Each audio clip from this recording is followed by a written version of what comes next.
So you're two guys? Yeah. We didn't know that we were gonna have you on the show. So, okay, let's start with this.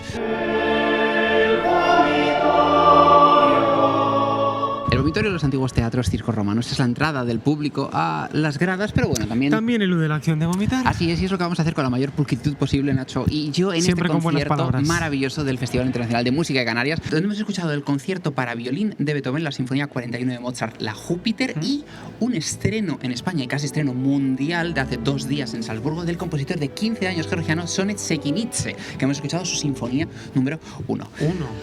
Estamos en el maravilloso auditorio Alfredo Kraus. Wow, tú has tocado aquí, ¿no? Aquí toqué, sí, cuando hicimos la gira de 2 conciertos. Este fue uno de ellos. Todos los cristales, como juegan con los colores, la madera. Sí, wow. la madera. Y tiene una acústica espectacular, que ha sido una de las primeras cosas que nos ha dicho Lisa Batiashvili, que hemos entrevistado en el vomitorio. Sí, además ha sido muy raro, porque ya esta mañana... ¿Por qué hacemos estas Ha cosas? empezado raro. Esta mañana se nos ocurre la idea. Estamos en el aeropuerto, estamos sentados esperando a no perder el vuelo, porque hemos estado muchos días a puntísimo de perder los vuelos, y de repente dice Mario, ¿y si entrevistamos a Lisa Batiashvili? Bueno, entonces me pongo yo a mirar en Instagram a ver a quién sigue, si tenemos algún conocido en común, y le digo, Mario, que esta mujer te sigue a ti. Y digo, ¿cómo que me sigue a mí? Y dice, sí, pues mira, Mario Marzo, este eres tú. Y digo, ¿cómo? Me meto a buscar a Lisa Batiashvili, que yo no la seguía. No la seguía. Yo he visto cómo daba a seguir también, lo he visto yo. Hombre, claro, porque he dicho networking. Pero ¿la habías escrito? Yo lo había escrito en un concierto de 2019 en Berlín, que no me había contestado y que yo le dije, oye, felicidades, me ha encantado, una maravilla, que vaya muy bien el resto de conciertos. No me contestó, pero por lo visto pues le hizo gracia en mi perfil. That you followed me. Yes, because you know why? Because you wrote me before in Berlin. 7 years ago. Yeah, so then I looked at your profile. It was interesting, and I followed because then we could communicate a little. So yeah. Okay, that was okay. Yeah. I'm really nervous now because we're a huge fan of yours at home. I don't know if you recognize this. That should be yours. Oh yeah, it's my. This is my wife's Prokofiev second concerto. So she's a violinist.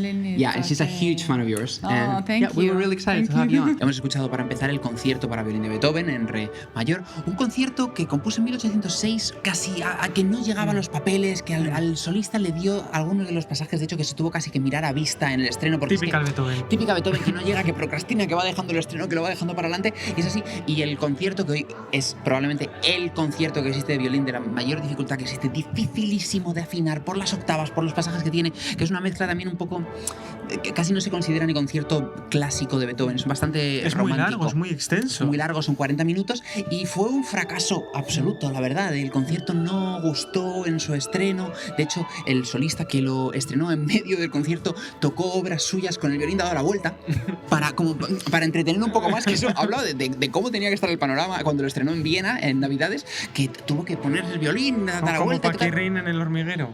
Más o menos, sí. Referencias populares. Tú mete referencias, sí. Referencias Pues, populares. más o menos fue una cosa así. Y no gustó mucho. Y de ahí un poco viene la historia que voy a contar a continuación, porque tú, o sea, imagínate que existiese un álbum entero de Taylor Swift que está disponible para todo el mundo, pero que nadie lo escucha.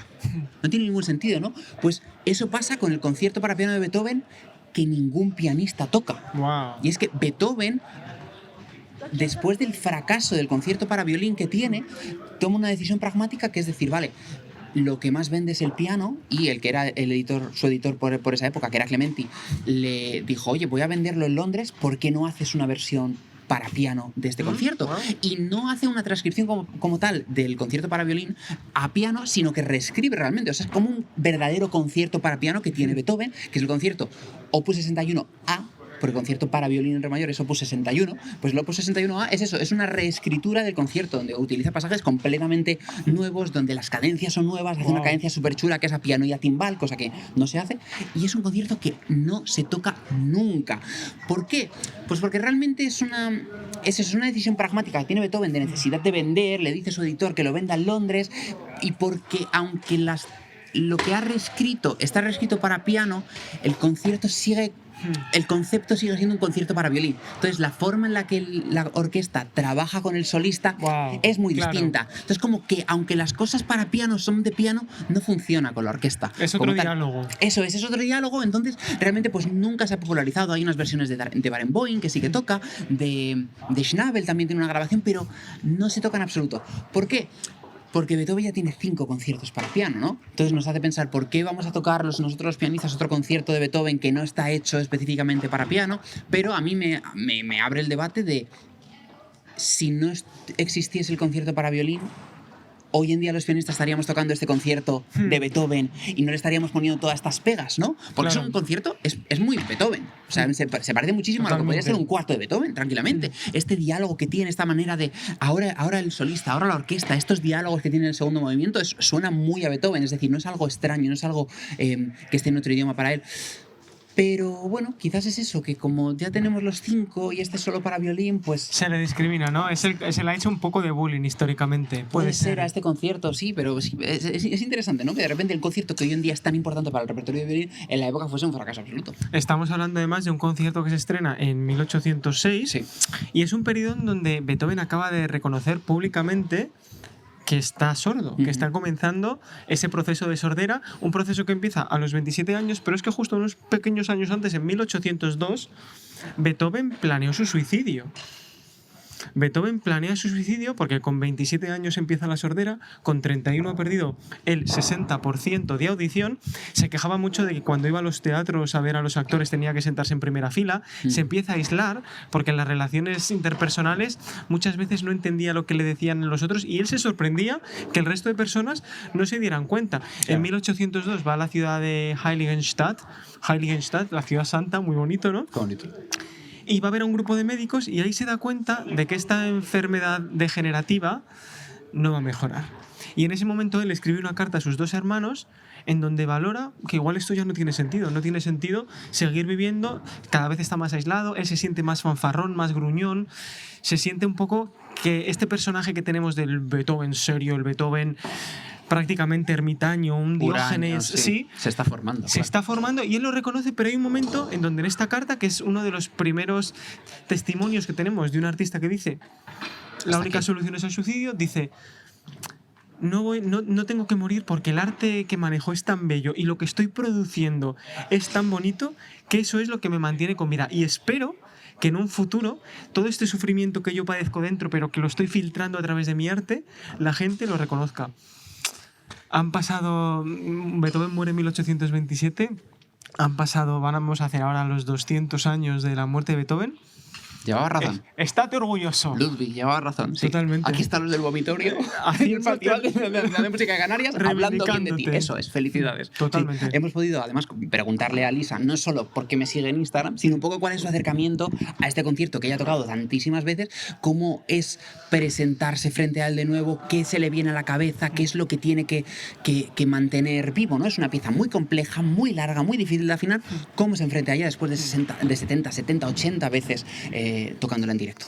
Well, it's each time a new adventure, especially because it's another orchestra and conductor. So I think it's always a new story that you tell, and I think important in this piece is just to have the bow until the end of at least the first movement. It's so long, to have a kind of long breath, and of course there are some magical moments also in the first movement and the second movement where time stands still and it's like a prayer.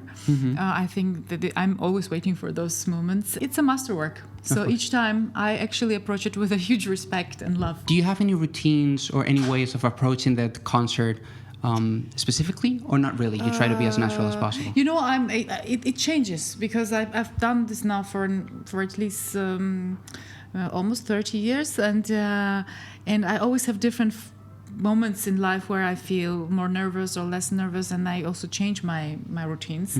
At this time, I have grown-up children, so I'm Yeah, I'm trying to take care of myself on the day of a concert and just be quiet and have a nice lunch and some rest after the lunch and a little bit of practicing, but not much on the day. And just to have the strength to go on stage and look forward to it. Kind of create this, not to get stressed on the day of the concert and think of other things, but just really be with yourself and go on stage and also open yourself to the audience. This is something I had to learn because I'm often very much concentrated into the work, which is also maybe not a problem, but it's very important to open and to give yourself to that moment, and eventually also if something goes not the way you want, Of course. to actually accept it, because then it's much easier. If you want to avoid any problems, then actually you put lots of pressure on yourself and it's less enjoyable. Me viene a la cabeza la anécdota del metrónomo de Beethoven. Ay, esto es maravilloso. Que y además- durante muchísimos años todo el mundo estaba interpretando a Beethoven mal, en el sentido de que las marcas metronómicas que ponía Beethoven eran prácticamente muy rápidas. Entonces, incluso las orquestas o los directores históricamente informados reducían un poquito más, un par de puntos, 3 puntos el metrónomo, porque siempre iba a todo meter. Entonces había aquí 20.800 teorías. Que si Beethoven estaba sordo y que, bueno, lo que ya sabemos todos, y no podía percibir un poco cómo ese péndulo se iba moviendo o esos clics, ¿no? Que si el metrónomo de Beethoven estaba roto. Hay algunos que dicen que no, que él puso esa marca metronómica ahí porque sí, y es lo que tienes que seguir. Ujú. Y había una incógnita de decir, joder, ¿cómo es posible que el gran genio de Bonn estuviese poniendo estos tempi tan rápido? Las marcas de metrónomo que además no se han utilizado durante toda la historia de la música, es decir, se va adaptando poco a poco y los compositores empiezan a decir al principio de la obra no solo a marcar pues que esto es un allegro y cómo debe ser aproximadamente ese allegro, sino que se toman el tiempo de poner negra a 88, por ejemplo. ¿Por qué? Pues porque ellos se imaginan al componerlo y ven el metrónomo y dicen que ponen N88. Y siempre se ha hablado muchísimo de por qué Beethoven hace estos tempiles tan mal. Pues entre todas las teorías, hace 4 años, 2 investigadores españoles, Almudena Castro e Iñaki Ucar, dieron con una teoría que posiblemente se asemeje muchísimo al sentido común. Beethoven recibe un metrónomo nuevo, un nuevo invento que puede de alguna forma controlar el tiempo y medirlo, ¿no? Y claro, cuando a ti te dan una nueva tecnología, te tienen que explicar cómo usarla. Al final un metrónomo es un péndulo que según donde tenga una clavija en el medio va generando tempis más rápidos o tempis más lentos. Si tú pones el peso arriba de todo el péndulo, efectivamente tarda más. Si lo pones muy bajito, muy cerca del eje, claro, tac, tac, tac, tac, tac, va mucho más rápido. Y entonces, después de 20.000 estudios, estos dijeron, y si Beethoven, como al final la marca es un trapecio invertido, estaba entendiendo ese trapecio como una flecha hacia abajo y en vez de coger el numerito metronómico que te viene arriba, te está cogiendo el que viene debajo. Eso es muy bueno, claro. Que efectivamente se ven todos esos 40 puntos de diferencia que hay. Que tú cuando tienes que poner el péndulo tienes que mirar arriba y decir, vale, lo quiero poner en 120. Pero claro, la parte de abajo de repente pone 80. Y esto además, ellos lo descubrieron, la prueba que dice es así, fue que en el manuscrito de la novena, justo en una de las esquinas, en uno de los movimientos, Beethoven escribe a mano 108 o 120. Y es justo el 1,5 centímetros de distancia que hay entre el 120 de arriba y el 108 de abajo. Del contrapeso, ¿de dónde lo ha puesto? Qué bueno, me encanta. Hemos podido hablar también con Lisa de que... Lisa, es que ya es una Ya quiero es decir, Lisa. me sigue en Te Instagram. sigue en IG. De las mejores violinistas que existen. Con una libertad. Espectacular, con una capacidad de escucha, con una capacidad de tocar, de parecer que está improvisando, y ha tocado este concierto dirigida por su marido, que era la primera vez que el grandísimo oboísta François Leleu dirige este concierto y ella lo ha tocado 70 veces. Now he's a fantastic musician. It's the first time he conducted this piece. Oh, no way. And I have played it like maybe 70 times in my life, so it was so interesting, and I loved performing with him because I actually thought that it was good that he had never done it before because it was so new and so fresh. I just loved the whole, also the acoustic is amazing here. When we play together, I don't really think about being husband and wife at all, because it's more about being partners in music, and you can create it with anybody, but of course with François it's so incredibly how should I say, it's always so fresh and interesting, and energizing because he conducts and plays, and he's used to be an orchestra musician, he's a chamber musician, so his thinking is so broad. And I learned so much from him. I think I learned more from someone like him than if I was with a violinist, because it would be more about the instrument, but here it's music altogether. Hablabas antes de Taylor Swift y a mí me viene mucho la idea de los Swifties, y es que Beethoven también tuvo una especie de Swiftie muy loca. Muy loca. Muy loca. Una Bettina Brentano, que era una escritora, era una salonier. Bettina Brentano. Bettina Brentano. Peter Parker. Peter Parker. Mario pues, Marzo. Bettina Brentano, tal cual. Nombre de superhéroe. Pues fíjate, esta escritora o salonier tuvo relación con muchísimos grandes eruditos de la época. Y sabemos que debió conocer a Beethoven un par de veces, pero de repente, justo cuando se acerca la muerte de Beethoven, Bettina empieza a publicar cartas de ella con Beethoven, de Beethoven con Goethe,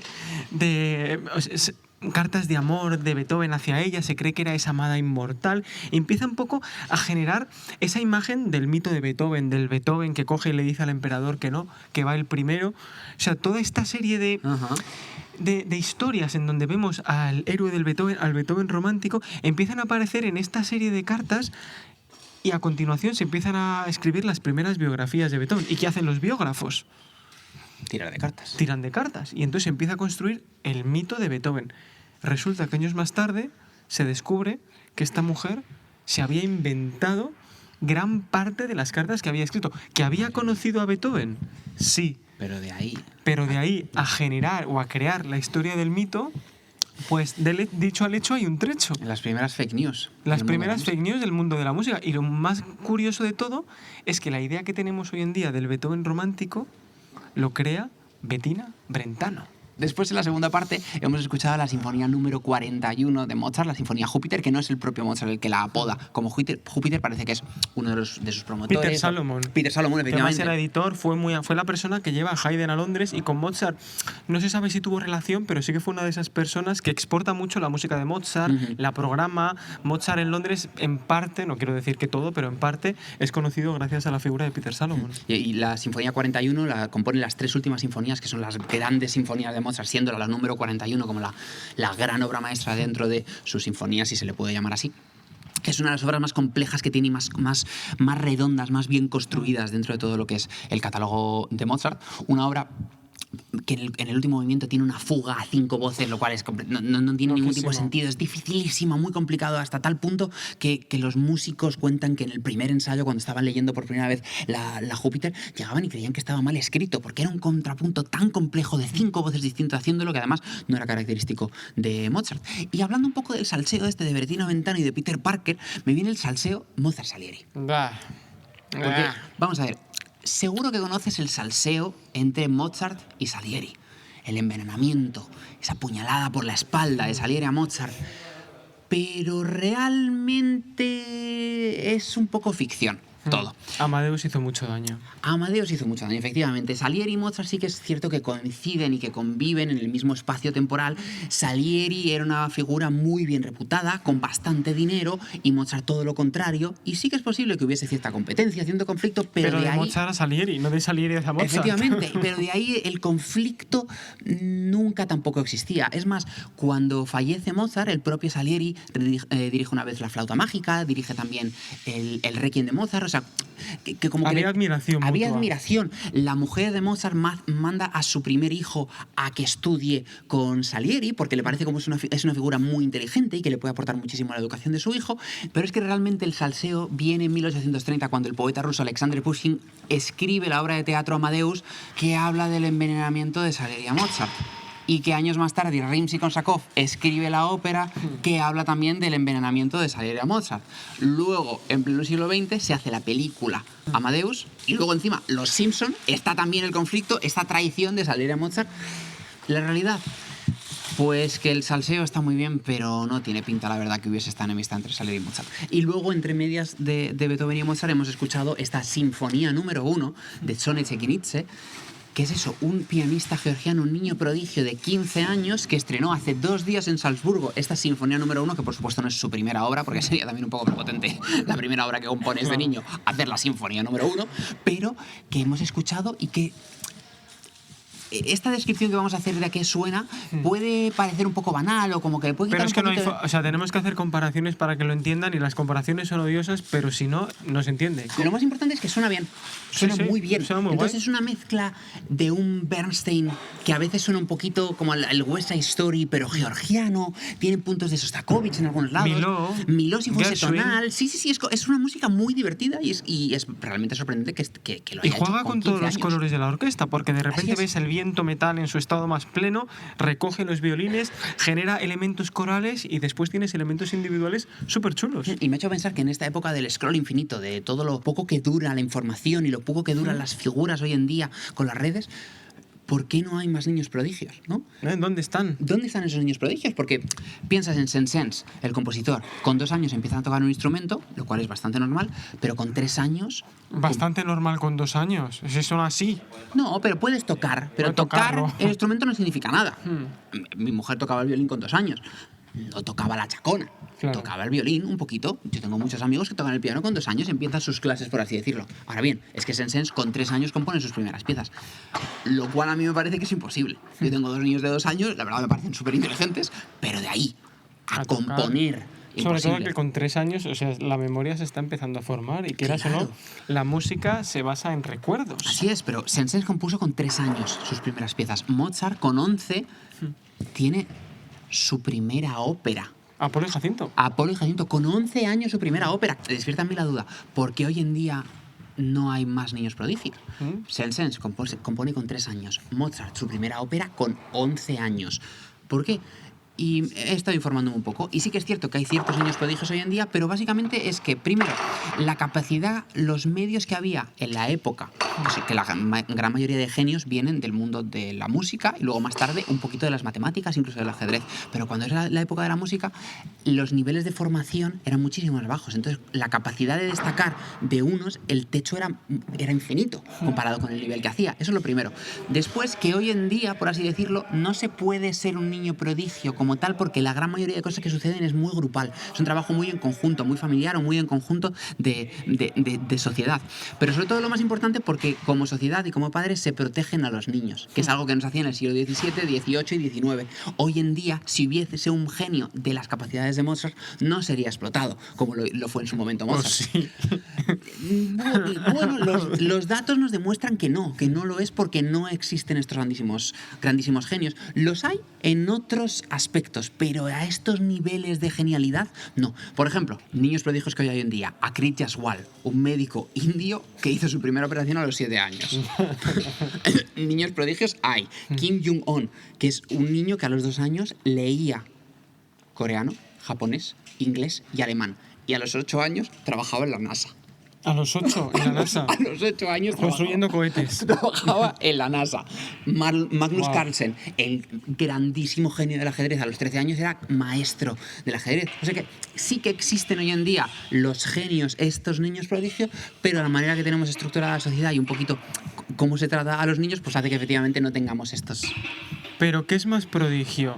¿Estar desde los 3 años tocando un instrumento o empezar a los 16, 17 y de repente hacer un carrerón tipo Arcadio Bolo 2? Le pasó a Vincent Van Gogh. Van Gogh empezó a pintar a los 28 años. A los 28 años cogió un pincel y empezó a pintar. Y a los 37 creo que tenía pintado casi el 70% de todo lo que ha sido después la obra de Van Gogh. Es decir, que hasta los 28 años parece como que es tarde, ¿no? Como que la gente tiene que empezar muy, muy pronto y figuras como Van Gogh empezó a pintar a los 28. Siempre se ha hablado de que Richter, Sviatoslav Richter, comenzó a tocar el piano a los 16 años.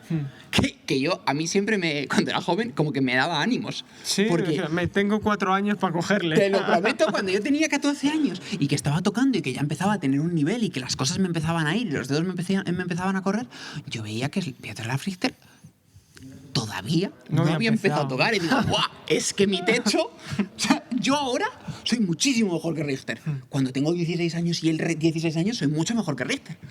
A los 18 ya vamos fastidiados y de ahí ya va para abajo y de ahí ya Bueno, también creo no que se es puede que comparar. culturalmente ahora mismo hemos cambiado en el sentido de que es verdad que hay familias que a sus hijos los meten en el conservatorio y están enfocados al hecho musical, pero por primera vez en los últimos 40 años empieza a haber músicos multidisciplinares. Yo creo que es una figura a valorar, porque obviamente un músico no es solo sus partituras y su vida musical, Así es. sino que también puede tener intereses por la pintura, puede tener intereses por la literatura, por la banca, por los automóviles o por cualquier otra disciplina. Y eso es genial, porque de alguna forma su arte se está enriqueciendo de una serie de cosas que de Sin otra duda. forma, que puede ser que no dedique 8 horas y que tenga que dedicar 3. Sí, pero yo creo que a determinados niveles eso da exactamente igual. O sea, hay un punto en donde la obsesión tienes que echarla por tierra y decir, joder, qué guay. O sea, puedo tener otras cosas que me enriquecen, que hacen que mi día sea más guay y no por eso tengo que estar 8 horas encerrado estudiando. El vomitorio. Ha sido una maravilla de día, una maravilla de episodio, una maravilla de todo y aquí estamos con este teatro ya. Para nosotros. Como Pa' tiene que nosotros. ser. Como tiene que ser. ¿Nos hacemos algún conciertito? No, yo me quiero ir a dormir, que es muy tarde. Hasta la semana que viene.